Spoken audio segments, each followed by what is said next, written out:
গৌরীপুর থেকে ঢাকার উদ্দেশ্যে রওনা দিচ্ছি। আমাদের শ্রদ্ধেয় বড় ভাই জাকির ভাই আমাদের চালক, তার জন্য তার সেফটির কারণে আমি মোহাম্মদ আবু এবং নাসির চালক দুজন তার সাথে আছি। আমরা এই গাড়ির সেফটির জন্য ওনার সাথে আমরা যাইতেছি। আমাদের গাড়ি নষ্ট, তারপরেও আমরা এই গাড়ির সাথে আমরা যাইতেছি যে রাস্তায় কোনো ঝই ঝামেলা হইলে জানি আমরা এটা প্রতিহত করতে পারি। হ্যাঁ, আর হচ্ছে আমাদের গাড়ি নষ্ট থাকাকালীনও আমরা আমাদের স্বার্থের দিকে না চাইয়া বিআরটিসির স্বার্থের দিকে তাকায় আমরা রোডে নেমে গেছি। জীবন বাজি নিয়ে আমরা রাস্তায় নামছি, রাস্তায় জনগণের সেবার জন্য।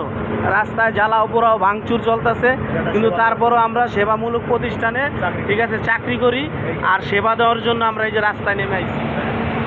এই যে বড় ভাই গাড়ি চালাইতেছে, ঠিক আছে, আর এই যে আমরা এই যে গাড়ির জন্য এই যে আমরা গাড়িতে বসে আছি।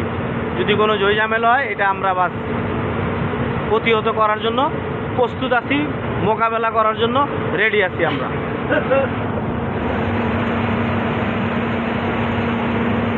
আরে আজকে